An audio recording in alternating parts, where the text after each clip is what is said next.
भगवान परशुराम भारतीय पौराणिक कथाओं में एक प्रमुख स्थान रखते हैं। उन्हें विष्णु के 10 अवतारों में से छठा अवतार माना जाता है। उन्होंने 21 बार पृथ्वी का क्षत्रियों से संहार किया। उनकी कथा महर्षि जमदग्नि और उनकी पत्नी रेणुका से जुड़ी हुई है। परशुराम का जन्म एक ब्राह्मण परिवार में हुआ था। उनके पिता जमदग्नि एक प्रतिष्ठित ऋषि थे और उनकी माता रेणुका अत्यंत पतिव्रता और तपस्विनी थी। उनके जन्म के समय की कहानी अत्यंत रोचक है। कहा जाता है कि एक समय जब राजा गाधी की पुत्री सत्यवती ने एक पुत्र की कामना की, तब उनके पति महर्षि ऋचीक ने उन्हें एक संतान प्राप्ति के लिए विशेष यज्ञ करने का निर्देश दिया। यज्ञ के उपरांत सत्यवती के गर्भ से जमदग्नि का जन्म हुआ। जमदग्नि और रेणुका के 5 पुत्र हुए, जिनमें से परशुराम सबसे छोटे थे।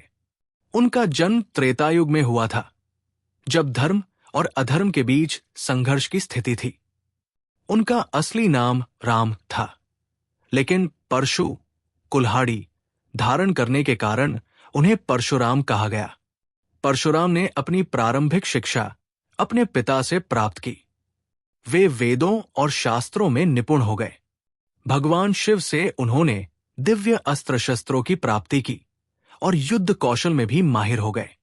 कहा जाता है कि भगवान शिव ने उन्हें विशेष शिक्षा दी थी और उन्हें अपना प्रिय शिष्य माना।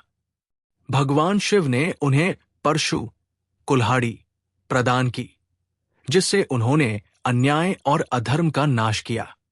भगवान शिव की कृपा से ही उन्होंने महर्षि जमदग्नि की हत्या के पश्चात कार्तवीर्य अर्जुन और अन्य क्षत्रियों का संहार किया। एक बार है वंश के राजा कार्तवीर्य अर्जुन, जो सहस्त्रबाहु के नाम से भी जाने जाते थे, वो घोर तप द्वारा भगवान दत्तात्रेय को प्रसन्न कर किसी से परास्त न होने का वर पाया था। वो अपनी सेना के साथ जमदग्नि के आश्रम में पहुंचे। जमदग्नि ने अपनी दिव्य गाय कामधेनु की सहायता से उनका स्वागत किया, लेकिन अर्जुन ने अपने अहंकार में आकर कामधेनु को जबरदस्ती छीन लिया। इस अन्याय से क्रोधित होकर परशुराम ने राजा अर्जुन को युद्ध में पराजित किया और उसे मार डाला। इस बात से क्रोधित होकर कार्तवीर्य अर्जुन के पुत्रों ने परशुराम की अनुपस्थिति में उनके पिता जमदग्नि की हत्या कर दी, जब वे ध्यान कर रहे थे। रेणुका पति की चिता की आग में प्रविष्ट होकर सती हो गई। इस घोर घटना ने परशुराम को क्रोधित कर दिया और उन्होंने संकल्प लिया, मैं सभी क्षत्रियों का नाश करके ही दम लूंगा। उन्होंने 21 बार पृथ्वी का क्षत्रियों से संहार किया। इस दौरान जो बच्चे गर्भ में रहते थे, वो भी नहीं बचते थे। इस संहार के दौरान इतने खून बहे कि इससे 5 सरोवर भर गए। ये उनके दृढ़ संकल्प और न्यायप्रियता का प्रतीक था। उन्होंने क्षत्रियों की संपत्तियों को ब्राह्मणों में वितरित किया और धर्म की रक्षा के लिए कई महत्वपूर्ण कार्य किए। भगवान परशुराम ने अपने जीवन में अनेक महत्वपूर्ण कार्य किए। पौराणिक कथा के अनुसार भगवान परशुराम ने तीर चलाकर गुजरात से लेकर केरला तक समुद्र को पीछे धकेलते हुए नई भूमि का निर्माण किया।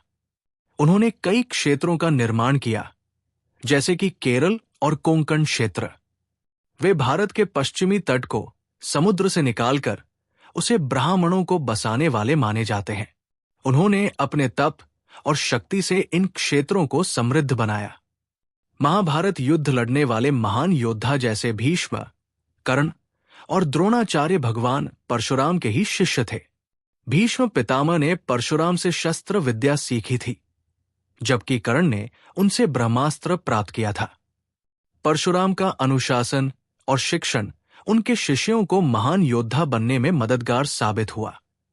अपने क्रोध और अभियानों के बाद परशुराम ने अंततः शांति का मार्ग अपनाया। उन्होंने तपस्या और ध्यान में अपना जीवन व्यतीत किया और संसार के दुखों से मुक्ति पाने का प्रयास किया।